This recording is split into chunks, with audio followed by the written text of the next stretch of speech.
Hello my dear students, आपका स्वागत है हमारे यूट्यूब चैनल ऑलवेज न्यू 142 पर। तो मैं राकेश कुमार।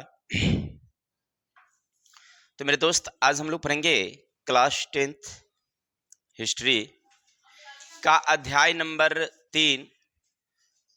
इसके चैप्टर का नाम है हिंद चीन में उपनिवेशवाद और राष्ट्रवाद। यानी हिंद चीन को लोग इंडो चाइना भी कहते हैं।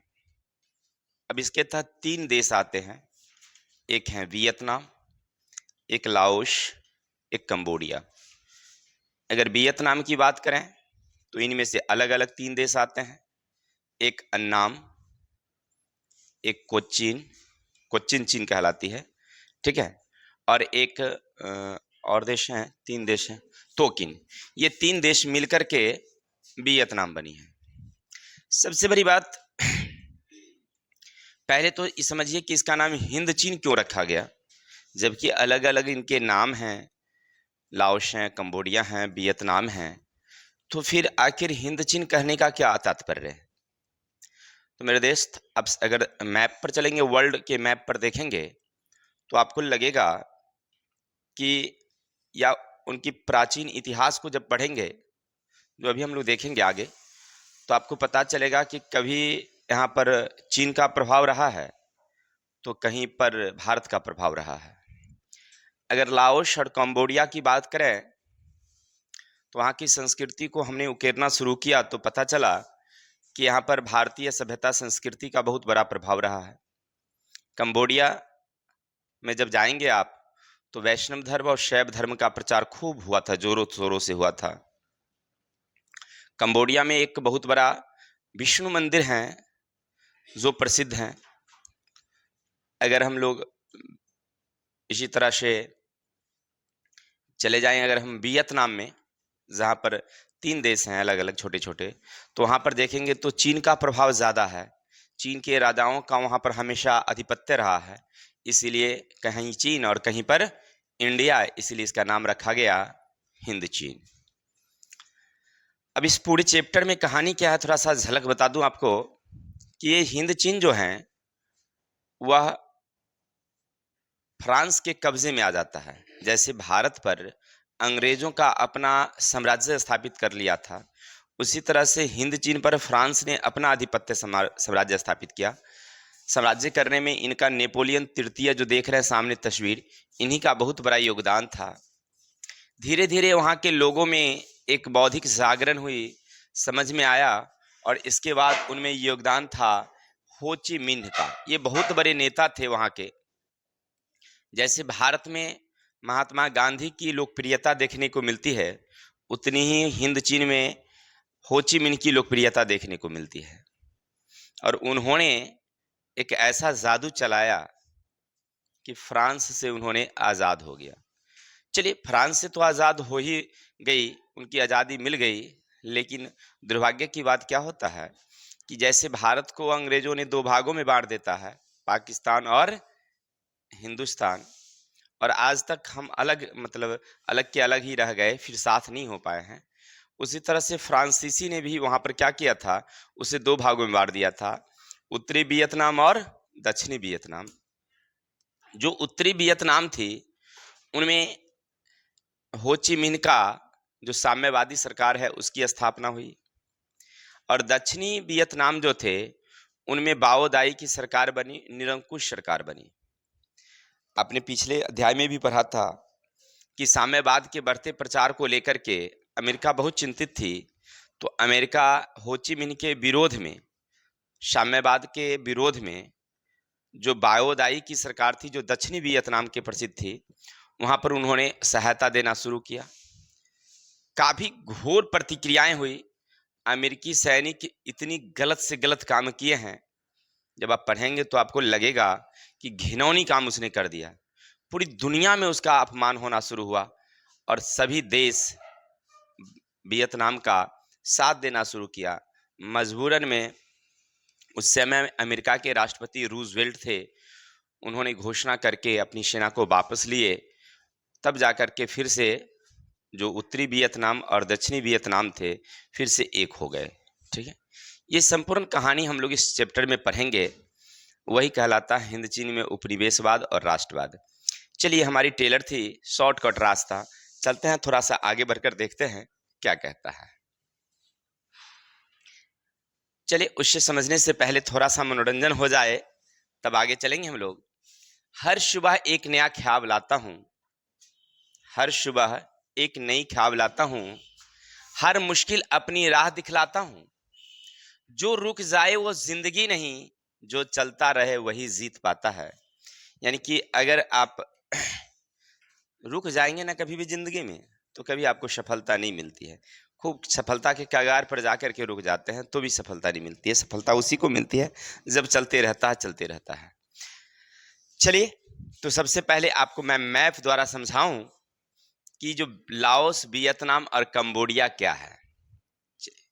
आप चित्र में अगर देखेंगे तो यहां लिखा हुआ है चाइना, देख रहे हैं ना, यही है चाइना, ठीक है, ये देख रहे हैं। और इधर से पूरा ये सब भी चाइना दिखाई पड़ रही है। इसका मतलब है कि जो इसके भाग हैं, कौन कौन भाग, तो ये जो देख रहे हैं आप, ये है तोकिन, ये है अन्नाम, और ये जो देख रहे हैं कोच्चिन, ठीक है ना। ये तीनों भाग जो हैं, ये जो तीनों भाग हैं, सुनिएगा, ये तीनों भाग जो हैं वो क्या है, वियतनाम के हैं, ठीक है। और इधर का जो भाग निकला हुआ, जो हरी वाली भाग देख रहे हैं, ये लाओस है। क्या भाई, लाओस है। और ये जो देख रहा है ये है कंबोडिया। ये लाल वाली क्या है भाई, कंबोडिया। अब समझ में आई बातें। तो अब यहाँ पर तीन देश हैं, छोटे छोटे देश। एक देश है लाओस और एक कंबोडिया। अगर आप देखेंगे तो इधर से इसका प्रभाव रहा है, किसका, तो भारत का। ये थाईलैंड है, ये क्या हमारी थाईलैंड है। तो इंडिया का प्रभाव यहाँ रहा है। कभी इंडिया वालों ने उस पर आक्रमण नहीं किया, अधिकार नहीं किया है। लेकिन क्या होता है ना कि इंडिया की सभ्यता संस्कृति प्राचीन काल में काफी समृद्ध रही। जैसे आपने भगवान बुद्ध का नाम सुना होगा, धर्म का नाम ज्यादा उन पर चलता था, तो इसलिए इस पर हमेशा भारतीयों का धर्म का विकास हुआ है। जैसे आप चलेंगे लाओस की बात करेंगे तो यहाँ पर एक राजा थे जिन्होंने संस्कृत में बहुत सारी अभिलेख लिखवाए थे। यहाँ पर वैष्णव धर्म, शैव धर्म, बौद्ध धर्म का खूब प्रचार प्रसार देखने को मिला है। बहुत सारी मंदिरें आपको देखने को मिलेगी कि यहाँ पर जो खासकर भारतीय मूल से हैं, जैसे विष्णु जी का मंदिर है, शिव जी का मंदिर है, भगवान बुद्ध की प्रतिमाएं आपको देखने को मिलेगी। तो इससे क्या स्पष्ट होता है कि भारत धर्म से जुड़ा हुआ था, तो यहाँ पर यहाँ देखने को मिला है। लेकिन एक मुस्लिम आक्रमणकारी जब वहाँ पर गए थे तो आक्रमण करके बहुत सारे मूर्तियां, मस्जिदों को तो मतलब मंदिरों को तोड़ना शुरू किया था, जिसके कारण वहाँ पर प्रचार प्रसार थोड़ा सा कम हो गया हिंदुओं का। चलिए, इसी तरह से कंबोडिया में जब जाएंगे तो कंबोडिया में भी शैव धर्म और वैष्णव धर्म के प्रचार देखने को मिला है। बहुत सारी मंदिरें आपको वहाँ पर मिलेंगे, जिसमें सबसे बड़ा, दुनिया का सबसे बड़ा प्रसिद्ध मंदिर है, याद रखेंगे, उसका नाम है अंकोर वाट का मंदिर। कभी कभी परीक्षा में पूछता है दुनिया का सबसे बड़ा मंदिर अंकोर वाट का मंदिर कहाँ है भाई, तो कंबोडिया में है। चलिए, अंकोर वाट का मंदिर ऐसे भी पूछ सकता है कि अंकोर वाट का मंदिर कहाँ है, कंबोडिया में। किस देवता को समर्पित है, याद रखेंगे, विष्णु देवता को। यानी अंकोर वाट में जो मंदिर है वो किसकी है, विष्णु देवता की है। और उसको बनवाया था किसने, तो सूर्य वर्मा द्वितीय ने, जो आगे हम लोग देखेंगे। चलिए, और ये जो तीन देश छोटे छोटे देख रहे हैं, एक इधर देख रहे हैं तोकिन, ये है अन्नाम, और ये है कोच्चिन चीन। ये जो देख रहे हैं, ये तीनों पर किसका प्रभाव रहा है, हमेशा चीन का। चीन वंश के राजा और बहुत मुंग वंश के राजा इत्यादि इत्यादि यहाँ पर आक्रमण करते रहे और लंबे लंबे समय तक रहे हैं। इसलिए वहाँ के लोगों में इस तरह का देखने को प्रभाव समझ में आया था। तो मैप से समझ गए। और यही सब पर किसका अधिकार था, फ्रांस वालों का। कैसे हुआ वो आगे देखेंगे। तो मैप से आप समझ गए कि हिंद चीन क्यों इसका नाम पड़ा, जबकि नाम वास्तविक क्या है, कंबोडिया, लाओस और वियतनाम। लेकिन इसका नाम क्यों पड़ा हिंद चीन, क्योंकि हिंद और चीन यानी हिंदुस्तान और चीन का प्रभाव देखने को पड़ा है, इसीलिए ऐसा नाम है। चलते हैं आगे।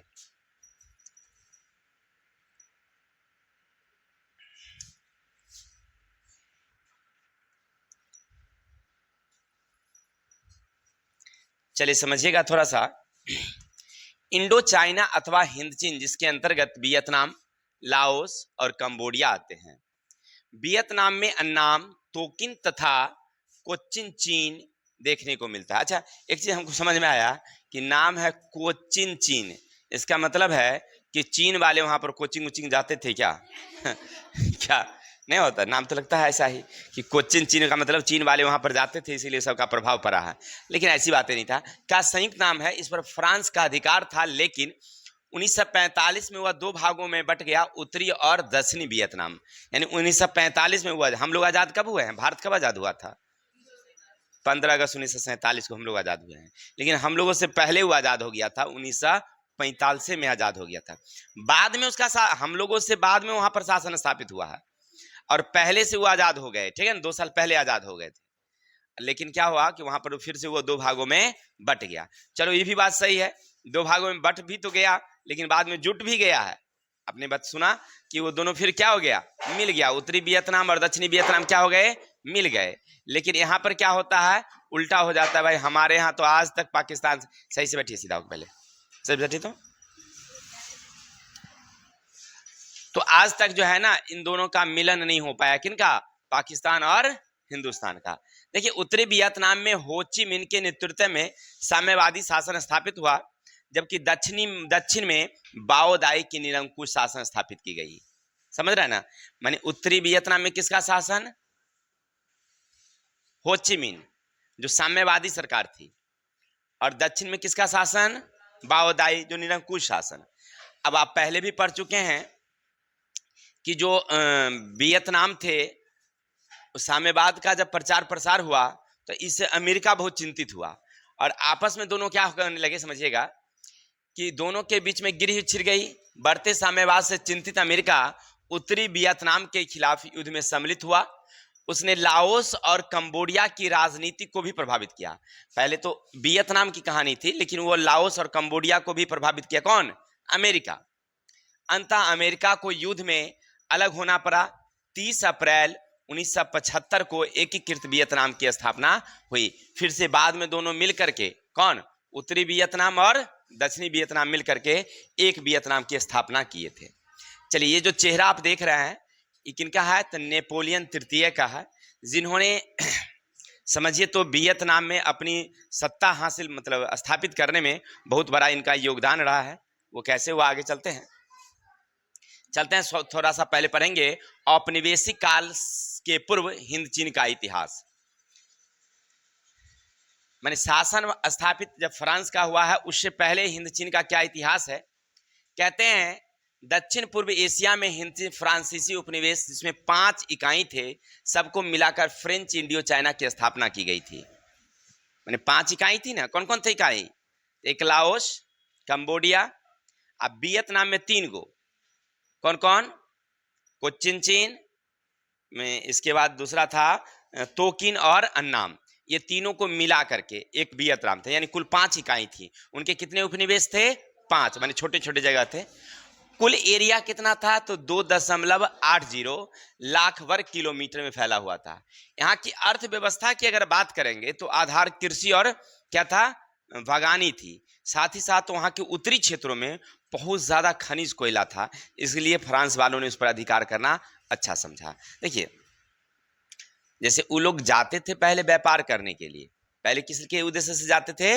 व्यापार करने। और व्यापार करने से सोचते थे कि अगर यहाँ पर मेरा अधिकार हो जाएगा तो व्यापार से हमको और ज्यादा लाभ मिलेगा। वो काहे लगी? तो सबसे पहली बात कि व्यापार करना तो केवल एक देश व्यापार कर रहा है तो दूसरे देश भी व्यापार कर सकता है। जैसे मान लीजिए भारत के साथ अंग्रेजों का व्यापार था, तो उसके साथ फ्रांस वाले भी कर सकते थे, पुर्तगाल डच वाले भी कर सकते थे, तो सबको लाभ होता, सब व्यापार करता, बेचता। लेकिन अगर हमारा केवल अधिकार हो जाए इस भारत पर, तो केवल हम व्यापार करेंगे, तो बाकी अन्य देश तो हमारे यहाँ आएंगे नहीं, क्योंकि उसको अनुमति ही नहीं मिलेगा आने का। एक फायदा तो ये होगी कि हम ही केवल व्यापार करेंगे, तो हम को ही ज्यादा लाभ मिलेगा। और जब हमारा आधिपत्य हो जाएगा तो हम अपने ढंग से कीमत रखेंगे, यहाँ के कच्चा माल को सस्ते में खरीदेंगे और यहाँ से अधिक मुनाफे पर सामान को बेचेंगे। यहाँ के खनिज तेल जो भी होंगे उसको हम लोग मनमाने ढंग से उत्पादन करेंगे, विश्व बाजार में बेचेंगे, ज़्यादा से ज़्यादा मुनाफा कमाएंगे। या अन्य प्रकार की और सारी, जैसे किसानों से कर वसूलना, उद्योग से टैक्स लेना, मजदूरों से कर वसूलना, ये सारे काम यहाँ पर हमारी विद्यालय चलेगी, स्कूल खोलेंगे, सब बच्चा को पढ़ाएंगे, ओकरे में भी बेनिफिट होगा ना। रेल चालू कर देंगे, रेल पर लोग चढ़ के जाएगा तो और बेनिफिट होगा। नहीं समझ रहा है ना, मैंने सब कुछ हमारा होगा, सब बेनिफिट हमारे जेब में आएगा, ऐसा उद्देश्य होता था। तो फ्रांस वाले वहां पर जब गए थे ना व्यापार करने के लिए, ऐसे व्यापार करने के लिए सबसे पहले गए थे पुर्तगाल वाले, बाद में गए डच वाले, बाद में गए फ्रांस वाले, फिर गए अंग्रेज। लेकिन सबका उद्देश्य था केवल व्यापार करना, लेकिन इनका उद्देश्य था कि ना, इस पर किसी तरह से अधिकार करना है। एगो कहानी होती है, कहीं पर निगाहें कहीं पर निशाना, तो यही इसका था भाई। इसका निशाना कहीं और था कि भाई यहाँ पर तो हमारा अधिकार करना है, और इसको नजर आया कि यहाँ पर ना बहुत अच्छी चावल की खेती होती है, रबर की खेती होती है, चाय कॉफी की खेती होती है, इसी तरह से यहाँ पर खनिज बहुत ज्यादा है, तो चलो यहाँ पर अधिकार किया जाए, ऐसा उनका विचार था। किनका? फ्रांसीसी पहले से मन बना रखा था। चलते हैं थोड़ा सा और आगे। वियतनाम पर चीनी प्रभाव देखते हैं, चीन का प्रभाव देखिए कैसे था। सो प्राचीन काल में वियतनाम अन्नाम पर 3री शताब्दी में चीन वंश के राजा सी हुआंग टी, याद रखें उनका नाम क्या था, चीन वंश के एक राजा थे जिनका नाम था सी हुआंग टी, तथा हान वंश के एक राजा थे जिनका नाम था वूती ऊती, जो अधिकार कर लिया था, तथा 3री से 9वीं शताब्दी तक वहां पर उनका अधिकार रहा। देखिए 3री शताब्दी से 9वीं शताब्दी तक लगातार चीन का अधिकार रहा। कहां पर? वियतनाम के भाग पर, यानी अन्नाम को चीन जो है ना, उस पर किसका? राजा का अधिकार रहा एकदम बहुत लंबे समय तक। लेकिन जब उस वंश का शासन थोड़ा सा कमजोर पड़ा, तो वियतनाम फिर से स्वतंत्र हुआ। अरे स्वतंत्रता उसको मिली कहां, थोड़ी दिन मिली ही, फिर बाद में चीन वंश के दुर्लभ हो जाने से आजाद हो गए। पुनः 15वीं शताब्दी में मिंग वंश के राजा जिनका नाम है युंगली ने पुनः अधिकार कर लिया। अब देख रहे हैं ना, 2री शताब्दी से 3री शताब्दी से लगातार उस पर अधिकार रहा। कुछ दिन बीच में आजादी मिली, फिर से 15वीं शताब्दी में क्या हो गया, उस पर अधिकार हो गया, और 19वीं शताब्दी चलती रही। 19वीं के बाद तब फिर अंग्रेज मतलब फ्रांसीसी ऊपर अधिकार कर लिया, नहीं कर लिया, तो आजाद रहा कहां? ज्यादा दिन किसका प्रभाव रहा है? चीन का। इसीलिए वहां, चलिए सॉरी फोन आ गई थी जिसके कारण बाधित हो गई है। तो हम लोग पढ़ रहे थे कि हिंद चीन पर, यानी कि जो वियतनाम है उस पर चीन वंश के शासकों का हमने प्रमाण देखा। तो हमने देखा कि 3री शताब्दी में जब चीन वंश के शासक सी हुआन टी, इसी तरह से बाद में हान वंश के शासक वो ती ने वहां पर अपना अधिकार किया, यानी 3री शताब्दी से 9वीं शताब्दी तक। अब लगातार समझिए कि ये 600 वर्षों तक किसका अधिकार रहा? केवल चीन का अधिकार रहा। बीच में जब उनका थोड़ा सा प्रभुत्व कम हुआ, कमजोर आई, माने राजाओं का स्थिति गड़बड़ हुई, तो ये आजाद हो गए, स्वतंत्र हो गए। फिर बाद में जब वहां पर मिंग वंश का राजा आया युंगली, उन्होंने फिर से अपना अधिकार कर लिया 15वीं शताब्दी में, और फिर 19वीं शताब्दी तक उनका अधिकार रहा, फिर 400 वर्षों तक अधिकार रहा। तो बीच में वो बहुत कम समय तक स्वतंत्र रह पाए। इसलिए वहां पर खास करके वियतनाम पर किसका आधिपत्य देखने को मिलता है? चीन वालों की सभ्यता, संस्कृति, सब कुछ रहन सहन देखने को मिलती है। अब आगे चलते हैं, लाओस और कंबोडिया की बात करेंगे तो समझते हैं। 2री शताब्दी यानी अन्नाम, जो दूसरा नाम उनका है चंपा, याद रखिएगा, अन्नाम का ही दूसरा नाम क्या है? चंपा नाम है, नामक राज्य का उदय हुआ था। किस शताब्दी में? 2री शताब्दी में। वहां के राजा जो प्रसिद्ध राजा थे जिनका नाम है श्रीमार, क्या नाम था? श्रीमार राजा थे। उन्होंने अनेक अभिलेख संस्कृत भाषा में लिखवाए। अब आप समझ रहे हैं कि संस्कृत भाषा भारत की प्राचीन भाषा थी, और उसी भाषा में वहां पर अभिलेख देखने को मिलता है। तो इससे यह स्पष्ट होता है कि जो अन्नाम है वहां पर किसका प्रभुत्व रहा है? तो भारत का भी कुछ समय तक उनका प्रभाव रहा है, यानी कि भारत वाले भी वहां पर अपना प्रभुत्व लगा रखे थे।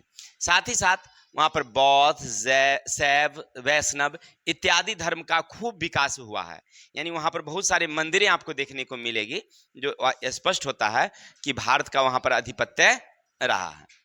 लेकिन क्या होता है कि बाद में एक मुस्लिम आक्रमणकारी जिसका नाम है कुबलई खान, याद रखिएगा क्या नाम था? Kublai Khan.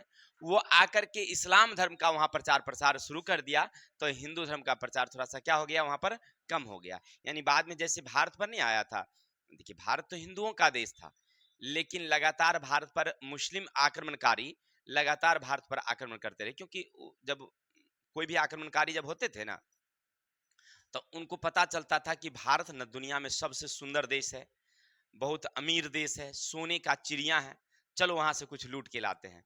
उनका काम ही आक्रमणकारी था, लूटना खसोटना उनका काम था। तो वो चल आते थे भारत।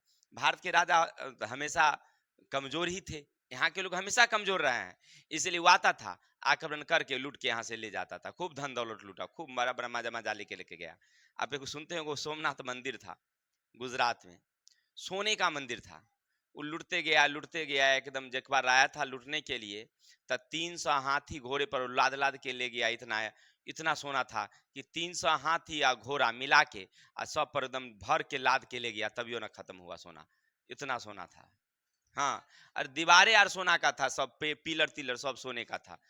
हाँ भाई भाई, इतना सोना था। हाँ देखिए, ये मन खुश मन है कि जाएंगे तो कहीं तन को बुकनी यार बच्चल होगा तो ले लेंगे, अब ना है, खत्म हो गया है। चलिए अन्नाम के पश्चिम में कंबोडिया नामक एक राज्य था, सुनिएगा। अन्नाम के पश्चिम में एक राज्य था कंबोडिया, जो पश्चिम में पड़ता था। उसका उदय कंबू कंबू स्वयंभू राजा के 4वीं सदी में किया था। माने उस राजा ने उदय किया था। कौन राजा थे उसका याद रखेंगे, उनका नाम है कंबू स्वयंभू राजा नाम के एक राजा थे, जिन्होंने कंबोडिया का उदय किया। ये खास करके हिंदू धर्म को बहुत मानते थे। तो वहां पर 8वीं शताब्दी से 14वीं शताब्दी तक इसका प्रभाव देखने को मिला है। किसका? भारत का प्रभाव, हिंदू धर्म का।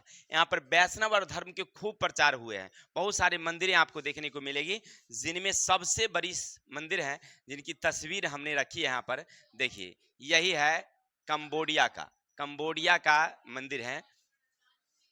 अब अब देख रहे हैं, अभी के समय में इनकी विशालता अगर आप ये देख रहे हैं तो गौर करिएगा उस जमाने में कितनी विशाल और माना जाता होगा, क्या है कि नहीं। बहुत सुंदर भव्य मंदिर है, किसके? भगवान विष्णु को समर्पित है, याद रखेंगे। ठीक है, चलिए ये सब तो कहानी आप पढ़ ही रहे थे। आगे चलते हैं, यहां से याद रखिएगा कई ऑब्जेक्टिव पूछेंगे। जैसे कंबोडिया का जो सूर्य मंदिर है, सॉरी विष्णु मंदिर है, वह किसने बनवाया? राजा सूर्य वर्मा द्वितीय ने। कब बनवाई गई थी? तो 12वीं शताब्दी में। किस देवता को समर्पित है?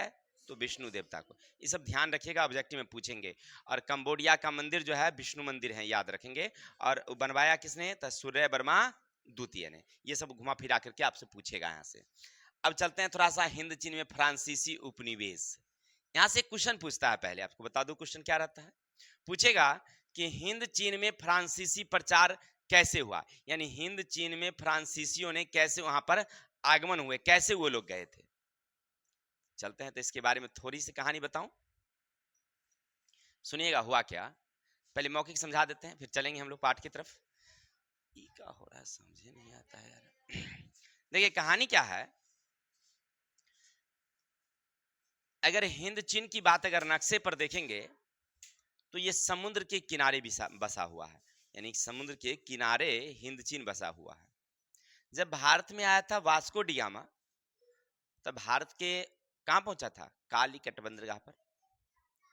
भारत तो उसको मिल गया था, लेकिन उतने से उसको संतुष्टि नहीं मिला, और वो सोचने लगा कि इसके आसपास में कुछ और है का, है ना।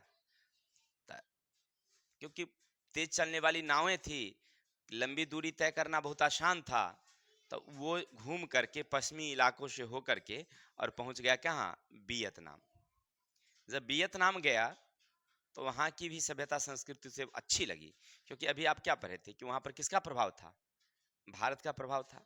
तो उसे अच्छा लगा, और वहां पर वह व्यापार करने के उद्देश्य से समझा कि, क्योंकि खास करके वो जो रास्ता था ना वियतनाम का, तो प्राचीन काल से सिल्क के उत्पादन का वह क्षेत्र था। तो सिल्क के रूट पर था वो वियतनाम, यानी चीन से सिल्क लोग लेकर के, रेशम जिसको आप कहते हैं, तो रेशम लेकर के लोग उसी रास्ते से निकलते थे, तब आते थे समुद्र पर, और समुद्र से वहां से जहाज पकड़ के तब आते थे कहाँ? अपने अपने देश। आपने सुना होगा रेशम मार्ग, क्लास 9th में पढ़े होंगे, 8 में पढ़े होंगे, रेशम मार्ग किसे कहते हैं। तो लोग क्या करते थे कि चीन में उस समय ना रेशम का बहुत बड़ा उत्पादन होता था, तो लोग उसी रेशम को खरीदते चीन से। तो सब देश का रास्ता उसी रास्ते से होकर के समुद्र में आते, आ समुद्र से अपनी जहाज को लेकर के चल देते थे। जैसे समझे, फिर समझिए, थोड़ा सा नक्शा से समझते हैं। जैसे मान लीजिए ये हमारा चीन है ना, ये रेशम का बहुत बड़ा उत्पादन, ठीक है। तो दुनिया के, वर्ल्ड के जितने भी देश हैं ना, सब आते थे कहाँ, चीन व्यापार करने के लिए। तो कौन चीज से आएंगे, कोनो गाड़ियों से ना आएंगे भाई। तो उस समय पानी की जहाज ज्यादा चलती थी, क्योंकि उस समय हवाई जहाज का आविष्कार हुआ था नहीं। तो लोग पानी के जहाज से, नाव से आते थे। तो नाव को कहीं तो पनिया के किनारे न लगाएंगे। तब वियतनाम था यहाँ पर, वियतनाम के बगल में वो थी, क्योंकि अभी चीन देखें बगल में है, ओकरे बगल में कौन था, वियतनाम। तब वियतनाम का सूर्य जो है ना, निकला था कहाँ तक, समुद्र तक। तो यहाँ पर सब अपनी जहाज को लगाते थे। यही वियतनाम से होकर के जाते थे कहाँ, चीन। चीन से रेशम खरीदते और इसी रास्ते से फिर आते कहाँ, अपनी जहाज तक, और जहाज पर फिर लोड करके चले जाते अपने अपने देश। तो समझ में आई बातें। तो नक्शा में इतनी दूरी है, बहुत दूर है वहां पर। तो चलिए, हाँ हाँ, ज्यादा दूरी होगा भाई, देश है तो दूरी तो होगा ही, स्वाभाविक सी बात। एक वियतनाम देश है क्या, हम लोग बिहार राज्य में हैं। तो अगर बिहार की बात अगर करेंगे यहाँ से, अगर, तो हम लोग यहाँ से 55-56 किलोमीटर पटना है नहीं। अगर पटना के उस छोर से उस छोर की बात करेंगे तो बहुत दूरी हो जाती है। तो वैसे ही देश है तो दूरियां तो होगी ना। देखने में नक्शा में लगता है छोटा सा, 600 किलोमीटर 700 किलोमीटर होगा, और ज्यादा भी हो सकता है, नहीं हो सकता है। आई किताब के, तो हम लोग पढ़ रहे थे, तो वहां पर सबसे पहले कौन गए, पुर्तगाल वाले गए। अब पुर्तगाल वाले मतलब गए तो वो व्यापार किया, तो उसको वो वहां पर ना कुछ अच्छा चीज दिखाई पड़ा, तो वो व्यापार करने के उद्देश्य से गए थे।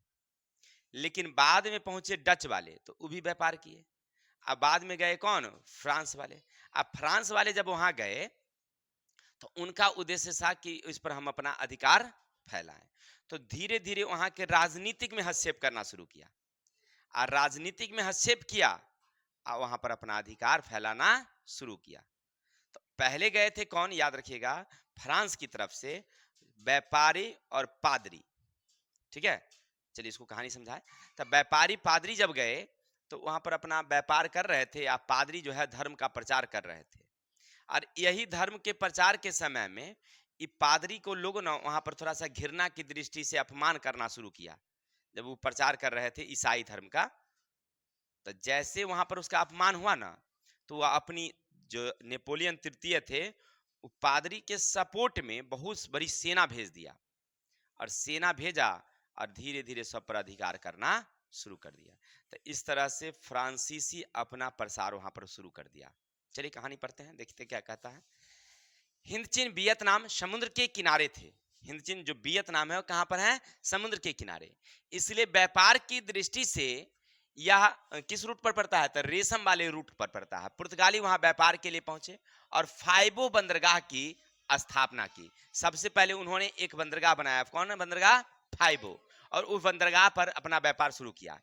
इसी के साथ अन्य यूरोपीय कंपनी आना शुरू किया। तो अगर आपसे पूछेगा कि वियतनाम में सबसे पहले कौन यूरोपीय व्यापारी गए थे, वियतनाम में सबसे पहले कौन यूरोपीय व्यापारी गए, ऑब्जेक्टिव में पूछता है, तो याद रखेंगे पुर्तगाली। पहले गए थे पुर्तगाली, बाद में फ्रांस वाले, बाद में अंग्रेज, बाद डच सब गया था। 1510 में मलक्का केंद्र को बनाकर पुर्तगाल व्यापार के लिए गए थे, याद रखिए 1510 में। डच, उसके बाद अंग्रेज, फिर फ्रांस गए, लेकिन फ्रांस का उद्देश्य था इस पर अधिपत्य स्थापित करना। ये सब गए व्यापार किए, लेकिन इनका उद्देश्य कुछ नहीं था, और केवल फ्रांस चाहता था कि हमारा वहां पर क्या हो, अधिकार हो। इसी के साथ फ्रांस के बहुत मात्रा में व्यापारी और पादरी आने लगे, और सबसे पहले अन्नाम के राजा के राजनीतिक संबंध बनाने का प्रयास किया गया। माने वहां पर अन्नाम जो देश था, वहां के राजाओं के साथ उन्होंने अपना व्यापार करना, मतलब संबंध बनाना शुरू किया राजा के साथ। अब क्या होता समझिएगा, कोचिन चीन में आंतरिक विद्रोह बढ़ गया। उसे दबाने के लिए राजा को फ्रांसीसी सेना की मदद लेनी पड़ी, जिससे वहां की फ्रांसीसी प्रभाव बढ़ गया था। अब देखिए क्या होता है, कहानी समझिए। सबसे पहले वहां पर फ्रांस वाले गए, अपना व्यापार कर रहे थे, और मौका के तलाश में था कि कोई ऐसा मौका मिले ताकि हम इस राजनीतिक में प्रवेश कर सकें। जैसे हमारे भारत में हुआ था, भारत में भी अंग्रेज जो है आया था ना, तो व्यापार कर रहा था, लेकिन ओकरा मिजाज था कि हम भारत के राजनीतिक में भाग लें। लेकिन कैसे भाग लें, कोई तो उपाय रास्ता को मिलना चाहिए। तो कलकत्ता का नवाब अलवर्दी खां जो था, उसको मौका दिया अंग्रेजवा को। उसको कर्ज की जरूरत हुई, कर्ज की जरूरत हुई नहीं तो अलवर्दी खां जो है कर्ज मांगा अंग्रेजों से। और वही तो फिराक में था कि तू खाली हमरा से कर्जा मांगना, बस हम ढेर सारा दे देंगे। उस समय बहुत सारा देसी व्यापारी कंपनी थी, उससे अलवर्दी खां मांगा था कर्जा, लेकिन वो नहीं दिया। और उसके नाती का शादी था, पैसा था नहीं, अंग्रेजवा से मांगा, अंग्रेजवा तो वही फिराक में था, दे दिया। और जैसे कर्जा दिया तो कहा, आप कर्जा तू हमरे से लिया है तो ओकर बदले में तो तोरा तो कुछ देना पड़ेगा ना भाई। बस हो गया, वहीं से राजनीति में वो प्रवेश कर जाता है। ठीक वही बात होता। देखिए वहां पर क्या होता है, अन्नाम में अन्नाम के राजा के साथ वो संबंध बनाना चाहता है, लेकिन अन्नाम के राजा के साथ उसकी संबंध अच्छा नहीं बनता है। ठीक इसी बीच क्या होता है, कोच्चिन चीन जो जगह था, आप देखे थे चित्र में, वहां के जो राजा थे, वो राजा का ना आंतरिक विद्रोह हो गया। सही से बैठिए ना, सीधा हो गया, वैसे बैठा जाता है क्या, ध्यान से सुनिएगा तभी तो याद रहेगा। तक कोच्चि चीन के राजा का ना आंतरिक विद्रोह हो गया, माने वहां के लोग ना राजा को विद्रोह करके हटाना चाहते थे। जैसे आप पीछे देखिए रूस में कि सब किसान मजदूर चाह कि राजा को हटा देंगे, वही हुआ, उठा उठा पुटा के फेंक दिया, जेल में रख दिया। तो वहां भी वही कहानी चल रही थी। कहां पर, कोच्चिन चीन में, वहां के राजा को भगा देना चाहता था लोग। और राजा मजबूरन में जो है अब सोच रहा था कि करे तो करे क्या। यहाँ से पादरी बहुत तेज, अंग्रेजवा सब जो बहुत तेज होता था, फ्रांसीसी पादरी जो है गया और राजा का कहा, है मर्द तेने तू कौन सी देख रहा है, सब तो तोरा उठा के जनता फेंकने वाला है, जनता में बहुत बड़का विद्रोह भेल है, सब एकदम मौका की तलाश में, कहियो उठेगा उठा उठा के फेंक देगा, तोरा मार देगा, फांसी उसी से दे देगा, से कुछ उपाय लगाओ तुम। तो कहा, ए भाई हमारा कोई उपाय ही नहीं समझ में आ रहा है, क्या करें सुने करें। तो कहा तो हम मदद करें आप। तो कहा तो करो मदद। तो देखो हम अपनी सेना बुलाएंगे, तोरी सेना भी यहाँ का सेना जो है ना तोरे खिलाफ में है, और जनता तो है ये है। तो हाँ ये बात तो है, हमारा सेनो हमारे साथ नहीं दे रहा है, तो हम अपनी सेना बुलाते हैं, रुको, मंजूर है ना। तो कहा हाँ मंजूर है, बुलाओ। बस वो फ्रांसीसी वाला तो यही फिराके में था, एक के बारी जो है ना पूरा बटालियन नौसेना वाला उतार दिया एक के बारी कस के, और सबको जितना विद्रोही था सबको दबा दिया, सेना उना को दबा दिया। अब देखिए वो आया है तो खाली हाथे तोड़ ही जाएगा अब रे। अब धीरे धीरे कोच्चिन चीन प्राधिकार राजा को तो बना दिया, अब कहा राजा को कि अब की कर बहू, तो हमरा कुछ तो फायदा चाहिए ना तोरा से। तो हरजाना के रूप में उस सेना को मिला एक क्षेत्र, यानी कोच्चिन चीन का एक भूभाग हरजाना के रूप में मुफ्त व्यापार करने का। 3 बंदरगाह पर फ्रांसीसी व्यापारी व्यापार करेंगे, इसका आधिपत्य मिला। चलिए ये तो हो गया। अब कोच्चिन चीन में यानी उसका अधिकार हुआ, किसका, फ्रांसीसियों का अधिकार, समझिए एक तरह से आधिपत्य हो गया। अब चलिए, अब ये जो पादरी लोग आए थे, जैसे हम लोगों के हिंदू धर्म है, कुछ इस्लाम वाले हैं, तो जो फ्रांस वाले हो ना वो ईसाई जाति के होते हैं। अब उसके जो पंडित होते हैं उसको कहते हैं हम लोग पादरी। जैसे हिंदू का जो धर्म वाले होते हैं वो पंडित, इस्लाम में जो होते हैं धर्म वाले तो उसको कहते हैं मौलाना, और वो जो ईसाई होता है वो कहलाता है पादरी। ठीक है ना। तो पादरी लोग जो आए थे तो वो धर्म का प्रचार कर रहे थे, सब लोगों को कहते थे तुम्हारा धर्म अच्छा नहीं है, तू ना ईसाई बन जाओ, है ना। सब चाहता है कि हमारा धर्म का प्रचार हो। मौलाना कहेगा, हम लोगों के पास आएगा तो हमको कहेगा कि, तो कहता है ऐसा होता है, ठीक है ना। तो वो कहता है कि तू बन जाओ कौन सी, पहले लोभ देता है, नहीं होता तो जबरदस्तियों कराता है। अपने देश में भी यही कहानी हुई थी प्राचीन काल में। चलिए तो क्या करता है कि वो जाता था कहता था, उसी में नहीं होता है एक आध गो जो अगलगुआ होता है, वो एक आध गो अगलगुआ था, वो जाके हल्ला उल्ला करना शुरू किया ईसाई पर, पादरी को मारना पीटना शुरू किया। अब पादरी वाला को जब मारा पीटा तो उसका हुआ बेइज्जती। फ्रांस के राजा थे उस समय नेपोलियन तृतीय, वो कहा कि भाई ये हमारा ईसाई हमारी पादरी को मार पीट कर भगा रहा है। वो वहां से गया, अब बहुत बड़ी सेना को भेज दिया, नाम पर जबरदस्ती अधिकार कर लिया। अब देखिए तब पहले किस पर अधिकार किया, कोच्चिन चीन पर, अब किस पर अधिकार हो गया, अन्नाम पर। और वहां के लोगों के साथ संधि हुआ। पहले क्यों लड़ाई हुई, लड़ाई होने के बाद संधि हुआ। सही से बैठिए, नहीं पढ़ना है तो उसको बंद कर दीजिए, वैसे में कुछ नहीं सीख पाइएगा, बेकारे का पढ़ना होगा, इतना मजाक मत समझिए। चलिए ध्यान दीजिए, देखो चालू करो, बंद होगा तो देखा जाएगा। चलिए, तो हम लोग पढ़ रहे थे कि वहां पर क्या होता है, उसका अधिकार हो जाता है।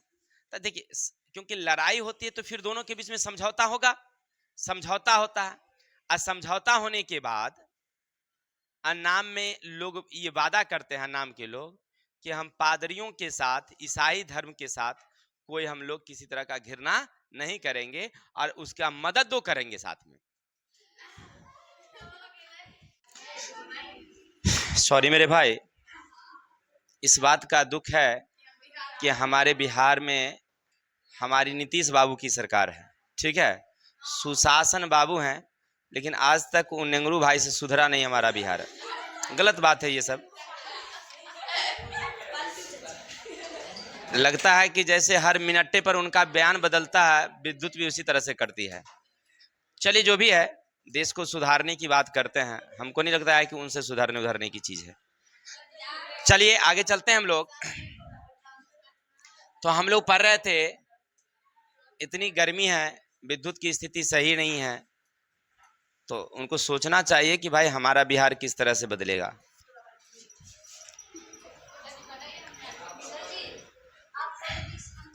अच्छा छोड़िए, आए किताब की ओर।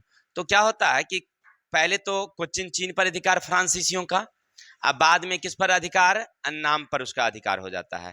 वहां पर भी देखिए, इसी प्रकार 1862 में अन्नाम में ईसाई धर्म के प्रचार बढ़ गया, वहां के लोगों ने इसका खूब विरोध किया, लेकिन फ्रांस क्रुद्ध हो गया और नौसेना का बेड़ा भेजा, जिससे अन्नाम की हार हुई और फ्रांस को बहुत लाभ मिला। अन्नाम का कुछ क्षेत्र उसे हरजाना के रूप में मिला, 3 बंदरगाह उनके लिए खोल दिए गए, पादरियों को अच्छा व्यवहार करने का वादा किया।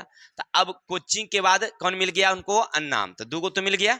अब चलते हैं कुछ दिनों बाद, यानी 1863 में कंबोडिया, फिर 1867 में कोच्चि चीन का भी जो भी शेष भाग बचा हुआ था, सब पर क्या हो गया, अधिकार हो गया।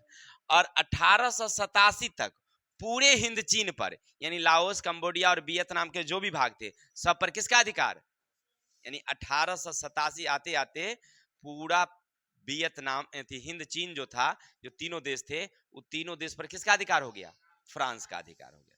प्रचार देख लिए कैसे हुआ।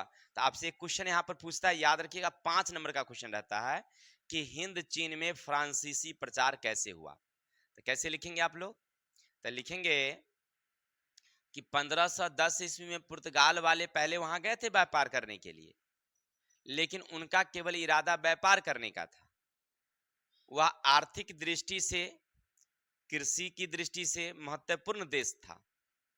तो वहां पर बाद में डच वाले, इंग्लैंड वाले और फ्रांस वाले गए, लेकिन फ्रांस का इरादा पहले से था कि अगर हमारा इस पर अधिकार हो जाएगा तो हमें बहुत से बहुत लाभ मिलेंगे, क्योंकि ये कृषि की दृष्टि से धान, चाय, कॉफी, रबर, इसका बहुत बड़ा उत्पादक देश है, तो इससे भी हमें लाभ मिलेंगे। साथ ही साथ जो वियतनाम है उसके उत्तरी हिस्से में अधिक से अधिक खनिज है, तो यहाँ अधिक से अधिक हमें खनिज से भी लाभ मिल सकता है। इसलिए फ्रांसीसी ने सबसे पहले अपने व्यापारी और पादरियों को वहां भेजा। पादरी बहुत तेज थे, उन्होंने सबसे पहले अन्नाम के राजा, फिर कोच्चि के राजा के साथ अपना संबंध स्थापित किया और उन्हें सहायता करने के नाम पर वहां पर सेना को भेज दिया। अभी देखे ना क्या किया, वो गया और कोच्चि के राजा को कहा कि तुम्हारे यहाँ विद्रोह बढ़ गया है, यहाँ की जनता तुम्हें भगा देगी, इसीलिए अगर तुम कहोगे तो हम तुम्हारी मदद कर सकते हैं।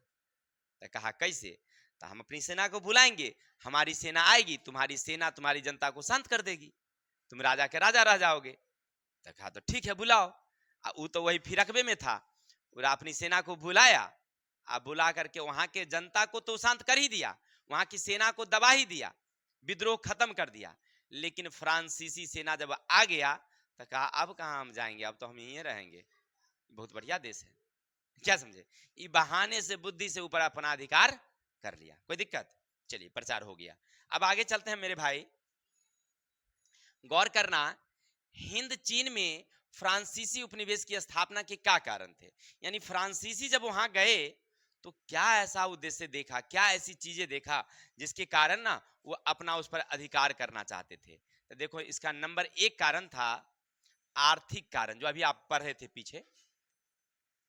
वियतनाम पूरा, यानी लाओस, कंबोडिया और वियतनाम की अगर बात करेंगे तो वहां की मिट्टी बहुत उपजाऊ थी, और उपजाऊ होने के कारण वहां पर कृषि न बहुत अच्छा होता था। तब फ्रांस वाला जब गया, व्यापारी लोग गया वहां पर, पादरी लोग गए, तो वो पूरा फ्रांस का घूम का भ्रमण किया, मानी सॉरी वियतनाम का भ्रमण किया।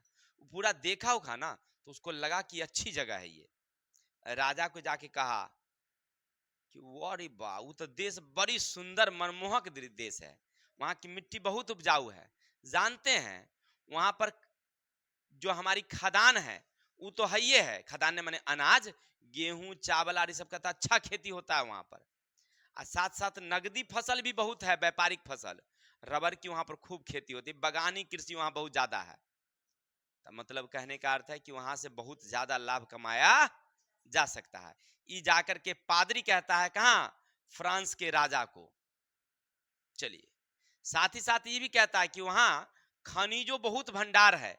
वहां पता चला है कि जानते हैं टीन है, लोहा है, जस्ता है, तांबा, बहुत ज्यादा मात्रा में वहां पर भंडार है, क्योंकि समुद्र के किनारे है। और समुद्र के किनारे होने के कारण वहां पर भंडार ज्यादा है, तो वहां पर बहुत ज्यादा लाभ कमाया जा सकता है। फ्रांस वाला का तो दिमाग ही घूम गया राजा का, अरे वाह, एकदम बहुत बड़ा खजाना हमको हाथ लगा है, इसको अपने हाथ से जाने नहीं देना है, किसी तरह इस पर अपना अधिकार फैलाना है। सेना को आदेश दिया, व्यापारी को आदेश दिया, पादरी को आदेश दिया कि जाओ किसी तरह से वहां पर अपना अधिकार फैलाओ। ठीक है, चलिए, तब पहला आर्थिक कारण समझ गए। दूसरा, असभ्यों के साथ सभ्य बनाने की नीति। जानते हैं जब वो लोग आए थे ना हमारे देश में भी, अंग्रेजवा भी, तो हम लोगों को ना समझता था कि यह सभ्य लोग है, इन लोगों को बुझने यार नहीं आता है, हम लोगों को कहता था। उसी तरह से जब फ्रांस वाले गए थे कहाँ, वियतनाम, अन्नाम, तो वहां जब गए तो वो कहता था कि यहाँ के लोगों को बुझने उझने ना आता है, ये सब तुम लोग ना असभ्य हो, मूर्ख हो, बर्बर हो। हम लोग हैं सभ्य, हम लोग जेंटिलमैन हैं। क्योंकि हम लोग देखिए, जैसे पुराने आदमी को देखिएगा, अभी वो धोती यार पहनता है ना करके एकदम खोस खास के, जितने तैसने कपड़ा के पहन ले रहता है, पूरा दाढ़ी यार ऐसे बढ़ाई ले रहता है ना, मुरेठा बनाई ले रहता है, नहीं रहता है। पुराने जमाने के लोगों को देखिए टीवी आर में दिखाता है कभी कभी। तो हम लोग असभ्य हैं। उ लोग को देखिए एकदम पूरा सूट बूट टाई बेल्ट टोपी हैट लगेले रहता है, लगता है कि वो क्या कहते हैं उसको, अरे मेम मेम नहीं है उसको, समझिए ना, अच्छा सा जेंटिलमैन, अच्छा आदमी, सज, हाँ जेंटलमैन, सूट बूट नहीं रहता है, एकदम अच्छा से पहन ले रहता है, लगेगा हीरो सनक। हम लोग लगते हैं कि ओकरा सनम में एकदम चपरासी साफ। अभी भी अंग्रेज आएगा तो हम लोग उसकी बराबरी नहीं कर पाएंगे, क्यों, उसकी जो पोशाक पहनावा है थोड़ा सा अलग क्वालिटी का है। अभी भी हम लोग उसका वाला लिए हैं, ये जो है फुल पैंट और हम लोगों के यहाँ थोड़ी था, वो अंग्रेजी भी लाया था, तो हम लोगों को बच्चा छोरलक्का सब पहन रहा है अपना। अरे सिखाया था हमको ना। चलिए आइए किताब की ओर। तो वो लोग ना उसको कहता है कि तू लोग असभ्य है। अब भगवान ना हमको भेजा है पृथ्वी पर, क्या लगी कि जो असभ्य है उसको सभ्य करना काम हमारा है। इसलिए हम जो आए हैं ना तू लोगों के यहाँ, सभ्य करने के लिए आए हैं। ये कहता था कौन, फ्रांसीसी वाला वियतनाम के लोगों को, कि तू सब असभ्य है, मूर्ख है, चौपट नाथ गिरधारी है, हम लोग हुआ सभ्य, तो हमारा काम है तू लोगों को सभ्य करना, यानी समझा बुझा के पढ़ा लिखा के तनी काबिल बनाना है। ठीक है ना, ई कहना उसका काम था। ई बहाने भी वहां पर रुक गया। आगे, हिंद चीन में व्यापारियों की सुरक्षा। अब देखिए, जैसे देखिए, अब बात करेंगे, यूरोपीय देश व्यापार करने के लिए कहां आए, एशिया में आए। तो जैसे भारत पर अंग्रेजों का शासन था, चीन पर अंग्रेजों का शासन था, नेपाल पर अंग्रेजों का शासन, श्रीलंका पर अंग्रेजों का शासन, अफगानिस्तान पर अंग्रेजों का शासन, अंग्रेजों ने सब पर अधिकार कर लिया था। जानते थे, वो कहता था कि भारत सोने का चिड़िया है, अगर एकरा पर दूसरा देश का नजर कहीं पड़ गया, वो जान गया भारत के बारे में कि भारत में इतनी संपत्ति है तो सब लुधुक जाएगा हमरे भारत पर, तो ओकरा आसो पास में नहीं आने देंगे। तो इसीलिए भारत के आसपास के देश पर अंग्रेजवा अधिकार कैले था। लेकिन इतिहास देखेंगे तो कुछ हिस्सा पर फ्रांस वाला भी अधिकार किए हुए थे भारत के, कुछ हिस्सा पर पुर्तगाल वाला भी कैले था, क्योंकि सबसे पहले पुर्तगाले वाला आया था। तो उधर में ना दक्षिण भारत के कुछ हिस्सा में फ्रांसीसी, पुर्तगाली सब अधिकार कैले था। हम लोग तो अंग्रेज से आजाद हुए हैं कब? 1947 में। लेकिन बाद में हम लोग उस सबसे आजाद हुए हैं, तो उस सबसे लड़ाई ज्यादा नहीं लड़ना पड़ा, तुरंत वो बेचारे सब भाग गए देख करके। इसीलिए उसकी आजादी की बात नहीं चलती है, चलती है अंग्रेजों से आजादी की लड़ाई की कहानी, क्योंकि लंबा संघर्ष हम लोग किए थे। फ्रांस का भी कुछ हिस्सा भारत पर था अधिकार, और कुछ चीन के कुछ हिस्से पर किसका अधिकार था? फ्रांस वाले का। जैसे सब पर अंग्रेज का अधिकार था, चीन के अधिकांश हिस्सा पर अंग्रेज का अधिकार, भारत के अधिकांश हिस्सा पर अंग्रेज का अधिकार, लेकिन कुछ कुछ हिस्सा पर कहीं कहीं फ्रांस वाला का भी अधिकार था। तो यहां पर नजर रखना है, यहां पर नजर रखना है। तो फ्रांसीसी सोचा कि वहां पर तो हमारा पूरा अधिकार है नहीं, लेकिन जोने हिस्सा बच्चल है दोनों को तो देखते रहना है ना, तो कहां से देखेंगे? तब वियतनाम पर हमारा अधिकार रहेगा, यहाँ हमारी सेना रहेगी, यहाँ हमारा बंदरगाह सब कुछ हमारा रहेगा, और यहीं से हम वहां पर निशाना करते रहेंगे, देखते रहेंगे। समझ रहे ना? क्योंकि नजदीक में रहेगा तो नजदीक में आसानी से हम लोग भेजते रहेंगे सब कुछ, वहां से फिर लाते रहेंगे। समझ रहे ना? तो इसलिए भी वो चाहता था कि हमारी वियतनाम पर क्या हो जाए? अधिकार हो जाए। आते हैं तब देखते हैं।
चलिए बाजी, तो हम लोग बता रहे थे कि आखिर हिंद चीन पर फ्रांसीसियों ने क्यों अधिकार किया, इसके पीछे का क्या कारण था।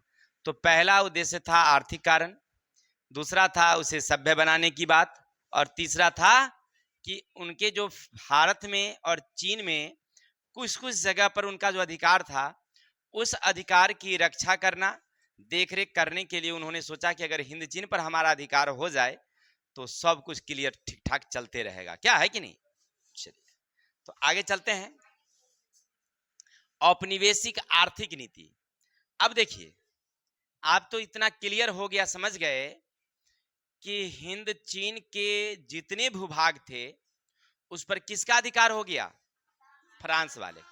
उनके कितने वहां पर उपनिवेश थे, तब 5, जिनमें था लाओस, कंबोडिया और वियतनाम में 3 गो। कौन कौन, कोचिन चीन, अन्नाम और तोकिन। ये 5 जगह पर उनका अधिकार था। सबसे पहला उनका अधिकार हुआ कोचिन चीन पर, बाद में लाओस पर, फिर कंबोडिया पर, धीरे धीरे पूरे देश पर अधिकार कर लिया। चलिए, जब अधिकार कर लिया तो अब उनकी सोच होती है कि क्यों नहीं यहां से अधिक लाभ कमाया जाए। तो लाभ अधिक कमाने के लिए तो कुछ ना कुछ तो करना पड़ेगा। देखिए क्या करते हैं, सबसे पहले सुनिएगा। उन्होंने क्या किया, फ्रांसीसी का मानना था कि हिंद चीन के विकास कर अधिक से अधिक लाभ कमाया जा सकता है, इसलिए 1890 के दशक में भूमि सुधार अधिनियम लागू किया। तो याद रखिएगा, फ्रांसीसियों ने वियतनाम में कब भूमि सुधार अधिनियम लागू किया है, ऑब्जेक्टिव पूछ सकता है आपसे, ठीक है। साथ ही साथ औद्योगिकरण में भी सुझाव दिया, मैंने खूब औद्योगिकरण का खूब विकास किया, कृषि का खूब विकास किया। देखिए क्या करते हैं, गांव में जैसे सामंतों की व्यवस्था थी, सामंत नहीं समझते हैं, जैसे कोई राजा महाराजा होता था, सारी जमीन उनकी होती थी। आम जनता किसान जो है छोटा छोटा, उनका कोई अपनी जमीन नहीं होती थी। तो वो राजा के यहाँ से जमीन लेते थे, कोई 5 बीघा, कोई 2 बीघा, 10 बीघा, जिसको जैसे हो मतलब समर्थ होता, शक्ति होता, तो वैसे आज जमीन पर खेती करते। वो खेती का जो मुनाफा होता ना, वो किसको पहुंचाते, राजा को पहुंचाते, नहीं पहुंचा सामंत को। ये जो आम जो लोग होते गरीब, उनका कोई अधिकार नहीं होता था, सब अधिकार राजे को मिलता था। आप काम करते हैं उसी का मेहनताना आपको मिलेगा, बाकी कुछ नहीं। खेती करिए आप, सब बेनिफिट किसका होगा, राजा का। तो वियतनाम में वही प्रक्रिया थी। जब वहां फ्रांसीसी वाले गए तो वहां देखे कि बहुत बड़ी बड़ी बागानें हैं, लीची का बागान है, तो फल फूल का बहुत सारा बागान है, कपास का है, जूट का है, चाय का है, मतलब बहुत सारी चीजों का बागान वहां पर है ना। तो जो मालिक होते थे, बागान के मालिक, राजा ने यानी फ्रांसीसी वाला ने उसको विशेष अधिकार दिया। जो किसान उसमें काम करते थे, जो मजदूर काम करते थे, उसको कोई अधिकार नहीं दिया गया। जैसे आप काम करिए दिन भर खट खट के, वेतन आपको कम, किसी तरह की दुर्घटना हो गई तो आपको कोई सुविधाएं नहीं दी जाएगी, है ना। अगर मान लीजिए काम करने के लिए दिया गया और किसी तरह की गड़बड़ी हो गई, मान लीजिए वहां बाग में आपने मैंने कोई फसल को काट दिया, बर्बाद कर दिया, तो अगर बागान मालिक को मन होता तो आपको जेल भिजवा सकता है। ये स्थिति थी। यानी कहने का अर्थ था कि उसको कहते हैं एक तरफा अनुबंध व्यवस्था। क्या कहते हैं हम लोग, आपसे परीक्षा में पूछेगा एक तरफा अनुबंध का मतलब क्या। देखिए नाम से ही पता चल रहा है, एक तरफा अनुबंध माने एक व्यक्ति को बहुत सुविधा, एगो को कोई सुविधा। तो लिखेंगे वियतनाम में जो बागान मालिक होते थे, बागान मालिक को पूरा अधिकार था। आम किसान मजदूर जो काम करते थे उसमें उसको कोई विशेष अधिकार नहीं। काम करते थे सारा मेहनत से, ये अगर कोई गड़बड़ी हो जाए तब राजा का मन होता, यानी मिल मालिक का, सॉरी बागान मालिक को मन होता तब वेतन देता, नहीं तो नहीं देता। विरोध करिएगा तो आपको जेलों जाना पड़ सकता है। ये सुविधा किसके शासनकाल में थी, फ्रांसीसी वाले के शासन है। यानी फ्रांसीसी मिल मालिक मतलब बागान मालिक को अपने तरफ कर लिया था, अब मजदूर सबको अलग कर दिया था, ठीक है। इसको कहते हैं अनुतर व्यवस्था। अब चलते हैं। अब उसने सोचा कि कृषि का विकास कैसे किया जाए, तो कृषि के विकास के लिए सिंचाई की सुविधा होनी चाहिए। तो वहां एक जगह है जिसका नाम है, मैं जगह का नाम बताऊं, गांव में ध्यान से, मेकांगो, याद रखेंगे। मेकांग डेल्टा है, मेकांगो डेल्टा। उस डेल्टा में, मेकोंग डेल्टा है, उस डेल्टा वाले क्षेत्र में फ्रांसीसियों ने नहर का जाल बिछवाया। यूं समझिए कि पूरे वियतनाम में, लाओस, कंबोडिया में पूरा नहर का जाल बिछवा दिया सिंचाई के लिए। जगह जगह जितनी भी नदियां थी, नदियां से नहर निकलवाया पूरा। तनिक दिन में नहीं हुआ होगा, ज्यादा समय लगा होगा, लेकिन पूरा बिछवा दिया। अब जैसे ही वहां पर नहर का जाल बिछा तो खेती अच्छी होने लगी, लोगों को खेती करने के लिए वो प्रेरित किया। जैसे अपने भारत में भी हुआ था, अंग्रेजवा सब यहाँ से उठा उठा के ले जाता था कहाँ, उधर राजस्थान और गुजरात में खेती अपने यहाँ नहीं होता था, तो यहाँ से सबको वहां नहर बनवा के खेती के लिए जगह तैयार किया। यहाँ के लोगों को उठा के ले जाता था, वहाँ छोटा छोटा कमरा बना देता था, कहता था तू लोग इसमें रहो। तो वहां पर 150-200 आदमी रहता था और पूरा क्षेत्र में खेती करता था। उसको कहा गया केनाल कॉलोनी या नहर बस्ती। ठीक है, तो उसी तरह से ये फ्रांसीसी वाला किया, वहां पूरा पहले क्या बना दिया, नहर का जाल। और सब किसान को कहा कि अब खेती बढ़ाओ। देखिए अब खेती इतना बढ़ा कि जानते हैं जहां पर चावल की खेती 1883 में जो कृषि क्षेत्र उसका, सॉरी 1873 में जो कृषि क्षेत्र मात्र 2,74,000 हेक्टेयर था, वो बढ़ के 1930 में 22 लाख हेक्टेयर हो गया। मैंने कितना गुना, लगभग समझिए तो 3 से 7 या 8-9 गुना बढ़ गया।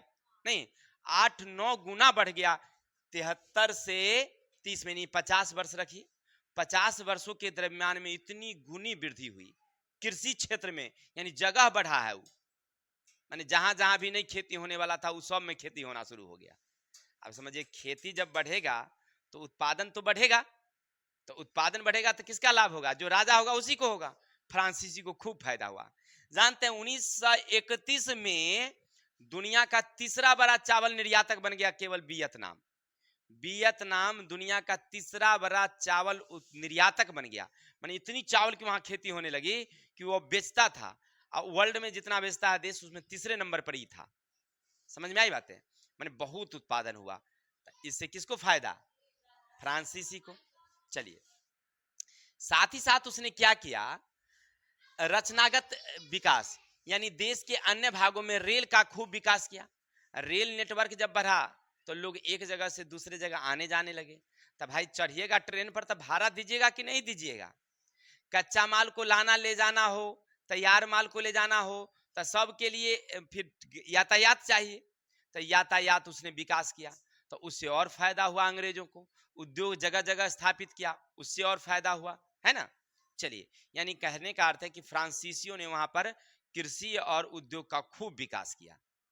भले उससे बाद में वियतनाम को फायदा हुआ, लेकिन उस समय फ्रांसीसी उसका खूब लाभ उठाए। सब लोगों से खेती करवाते और जो उत्पादन होता टैक्स के रूप में वसूलते।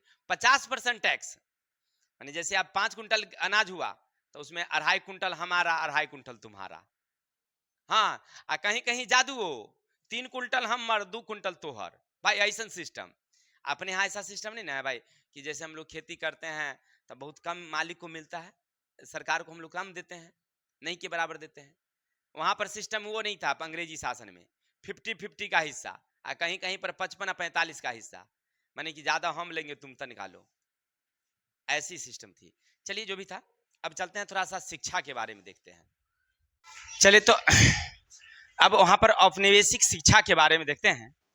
देखिए, जब फ्रांसीसी वहां जब गए तो उन्होंने देखा कि भाई यहाँ के लोगों से मजदूरी हमको चाहिए, क्योंकि फ्रांस वाले वहां थोड़ी मजदूरी करेंगे, खेती का थोड़ी करेंगे, उद्योग मतलब उद्योग में काम थोड़ी करेंगे। तो वहां पर सब चाहिए क्या उनको, ध्यान दो, वहां पर क्या चाहिए उन्हें, शिक्षित मजदूर चाहिए। ध्यान दो, अब शिक्षित मजदूर चाहिए, तो अब सोचने लगे फ्रांसीसी लोग कि ऐसे हम कैसे यहाँ के लोगों को शिक्षित करेंगे, कितना शिक्षा इनको दें ताकि शिक्षा भी हो जाए, माने हमको मजदूर भी शिक्षित मिल जाए, आप विरोध भी नहीं करेंगे, क्योंकि ज्यादा इसको पढ़ाओगे ना तो ज्यादा पढ़ल लिखल कानून चीज ज्यादा छांटता है तो हो जाएगा गड़बड़। तो अब फ्रांसीसी वाले जो है वो सोच रहे थे कि आखिर यहाँ की शिक्षा दीक्षा कैसी होनी चाहिए। सबसे पहले उन्होंने क्या किया, उनका मानना था कि अगर खेत में अच्छी फसल लगानी हो तो खेत में जो पहले से जो फसल है झुरमुटुआ कुरकुटुआ उस सबको जोत जात के खत्म करना होगा, तब है ना खेती अच्छी फसल उगेगी। जैसे हमारे देश में लॉर्ड मैकाले का मानना था, जिस समय अंग्रेजबा आया था ना, हमारे देश में विद्वान की कमी नहीं थी, स्कूल की कमी नहीं थी। प्रत्येक गांव में एक स्कूल हुआ करता, उसको कहते थे गुरुकुल। ठीक है, तो वो क्या किया, सारा स्कूल को बंद करवा दिया कि देसी स्कूल को नहीं चलेगा। वही वाला वहां कहानी हुई वियतनाम में। फ्रांसीसी जो वहां पर पहले से वियतनाम में स्कूल चल रहे थे, वियतनामी स्कूल सब, उस सब को क्या कर दिया, कहा कि यहाँ के कोई स्कूल नहीं चलेगा। तो चलेगा कौन, तो केवल फ्रांसीसी स्कूल चलेगा। नया नया विश्वविद्यालय, नया नया स्कूल कॉलेज खुलवाए और सब बच्चा को कहा कि तू लोग नाम लिखाओ, पढ़ो। अब तब पढ़ोगे तब महीना भी तो तू ही दोगे। देखिए, पढ़ाना भी है और महीना भी कमाना भी है। जैसे अभी प्राइवेट स्कूल समझिए, पूरा फ्रांसीसी सबको पढ़ाना शुरू कर दिया। लेकिन पढ़ाई भी कौन, वियतनामी पढ़ाई नहीं, फ्रांसीसी पढ़ाई। माने वहां की भाषा, वहां की संस्कृति पढ़ाओ। यहाँ के लोग जब पढ़ेंगे ना ये भाषा फ्रांसीसी वाला, तो सब फ्रांसीसी का भक्त हो जाएगा। माने जैसन पढ़ाओगे वैसे नहीं ना होगा। यानी कि वियतनाम के लोगों को कौन पढ़ाना है, फ्रांसीसी भाषा पढ़ाओ, फ्रांसीसी सभ्यता संस्कृति पढ़ाओ। माने वहां के लोगों के मन वाला बात, मन विचार इसको बना दो। यहाँ के लोगों के मन विचार कैसे बना दो, फ्रांसीसी वाला। आ कहता था कि देखो तू लोग जो बड़का बड़का झोटा रखता है, ये झोटा उठा नहीं रखना है, एकदम फ्रांसीसी स्टाइल में रहो, बिल्कुल वैसने पोशाक पहनो, वैसने भाषा बोलो, वैसने बाल रखो, वैसने खान पान करो। माने कि अपन देश से बिल्कुल अलग फ्रांसीसी देश से साथ मिलके रहो, ऐसा विचार था। साथ ही साथ कहता था कि पढ़ाओ ने ज्यादा करना है, पढ़ाना फ्रांसीसी लेकिन ज्यादा नहीं पढ़ाना। ज्यादा पढ़ाओगे तो हो जाएगा ये गड़बड़। काहे लगी कि ज्यादा पढ़ने के बाद, चलिए तो उसने क्या किया, तो स्कूल तो खोला, अब पढ़ाना शुरू किया। तब पहली पास, दूसरी पास, तीसरी पास, पास पास पास। और जब ऊपर का में जाता था हाई स्कूल लगून कि फेल, ले भैया कि अब तो तू फेल हो गया तो नौकरी कहां से होगा तोरा। हाँ, जान के फेल कर देता था। खूब पढ़ल लिखल विद्वान भी विद्यार्थी जाता है यहाँ से, तो नीचे से पास पास आ ऊपर जाके फेल कर देता था। लोगों के दिमाग में आया कि सब जो है फ्रांसीसी का सोची समझी साजिश है। वहां पर किताब भी निकाला गया, वो वियतनामी किताब नहीं, फ्रांसीसी किताब, में फ्रांसीसी भाषा में लिखा रहता था। अब सब विद्यार्थी जैसन तू पढ़ोगे वैसे नहीं ना तोरा ज्ञान मिलेगा। तो वहां के लोग वियतनामी भाषा में जाने लगे। तो वो बात तो ठीक ठाक था, चलो कुछ बात नहीं, स्कूल खुला, पढ़ाई शुरू हुई, सब कुछ ठीक है। लेकिन नीचे से ऊपर जाकर के जो फेल हो जाता था, तो सब विद्यार्थी का दिलवा टूटने लगा भाई कि ई का होता है, नीचे से पास पास पास और ऊपर के पौधान में फेल।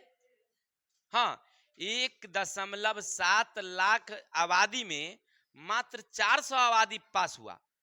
माने समझिए कि 1,70,000 लोग समझिए परीक्षा दिए, उसमें कितना पास हुआ, तो एक बहुत कम नहीं रकम हुआ पास का। इसीलिए उन वियतनाम के लोगों में एक विद्रोह की भावना फैल गई। विद्रोह की भावना, उस सब विद्यार्थी में एक आक्रोश की भावना फैला कि इस सब जो है ना हमको चाहता है कि फ्रांसीसी बना देना, हमर धर्म सभ्यता संस्कृति को भुला के वियतनाम वाला को आई सब को चाहता है फ्रांसीसी बना देना। इसलिए वो लोग क्या किए, यहीं से उसका विद्रोह शुरू हो जाता है। वियतनाम पर अभी अधिकार किया, एकदम अच्छा से काम चल रहा था सब कुछ, लेकिन अब यहां से इसका क्या होता है, विद्रोह, विद्यार्थी शुरू करता है। देखिए, और सबसे पहले क्या करता है उसने,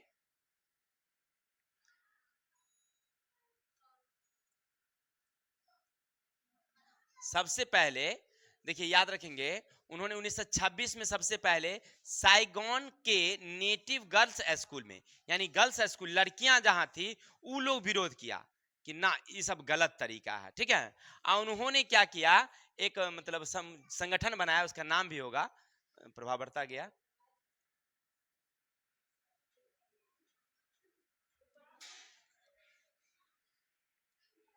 हाँ ध्यान दीजिए, उनका एक संगठन बनाया जिसका नाम था यंग अनान, विद्यार्थी लोग बनाया यंग अनान।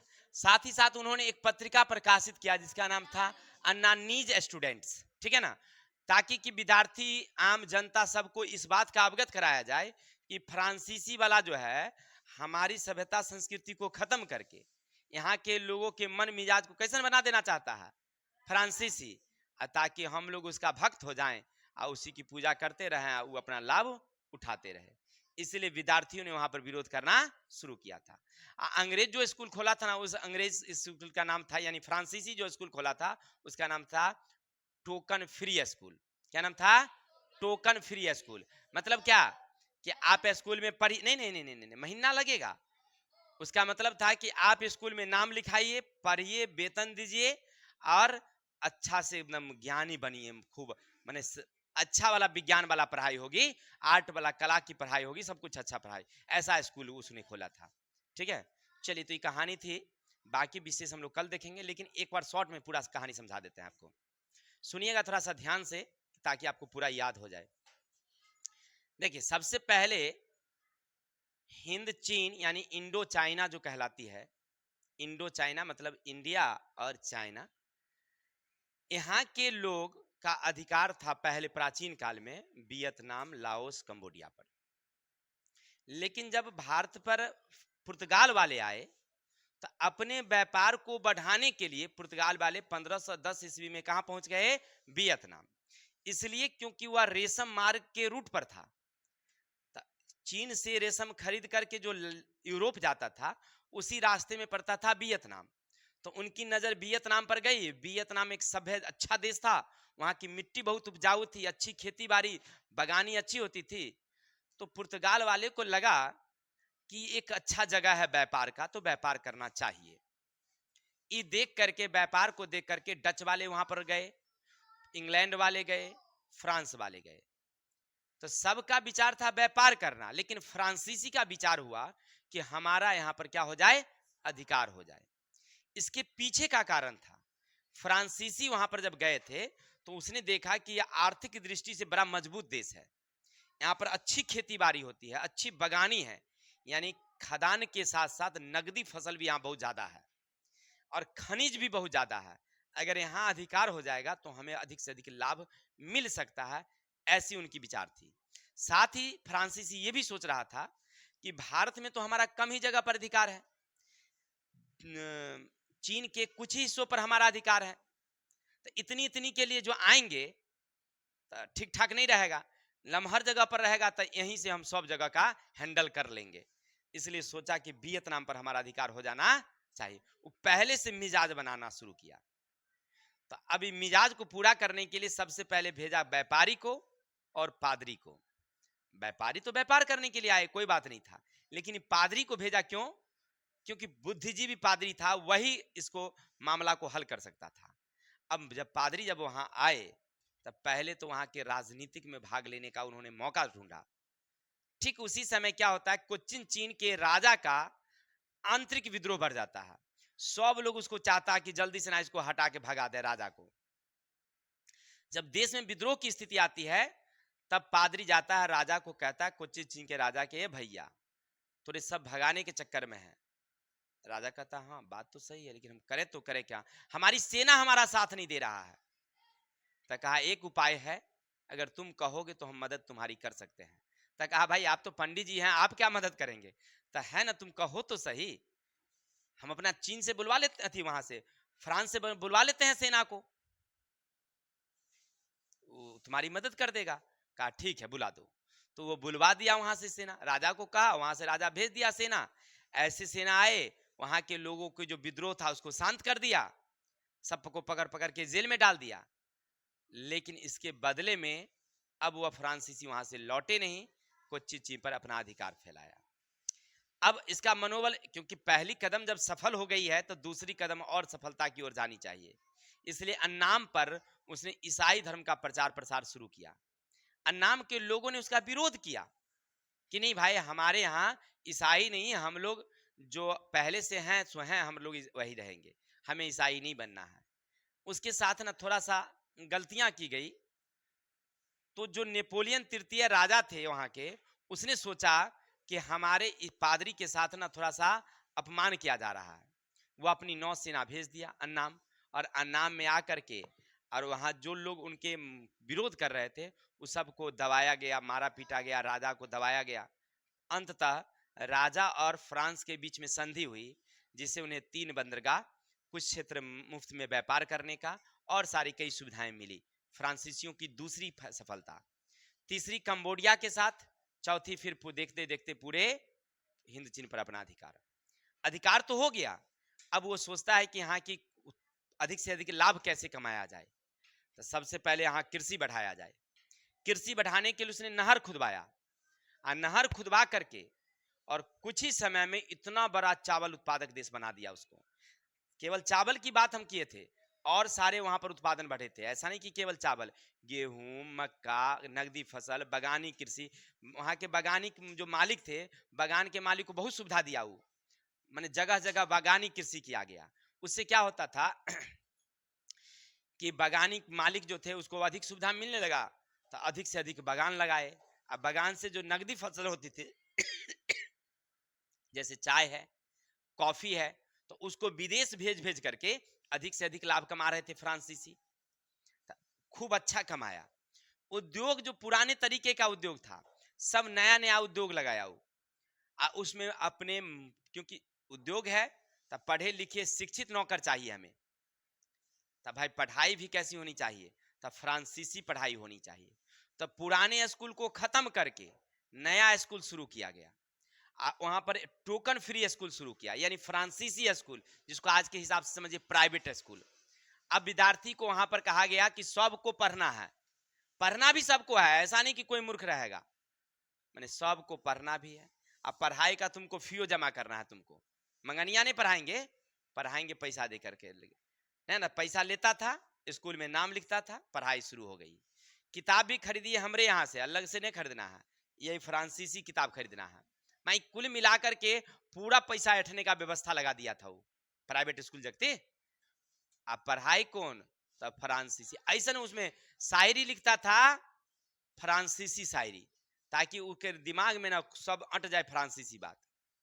कुछ दिन तो ठीक ठाक चला, लेकिन पहली दूसरी तीसरी तक पास करता था, और 9वीं तक पास करता, और नौकरी के चक्कर जब वहां पर पहुंच जाता था, कि भाई अब ये सब पढ़ लिख के आगे बढ़ेगा, आगे की पढ़ाई करेगी, वहां पर से उसको फेल कर देता था।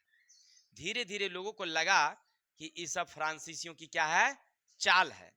चाल समझ गया विद्यार्थी। विद्यार्थी लोग क्या करना शुरू किए, विरोध। अब वहीं से उसकी विरोध शुरू होती है।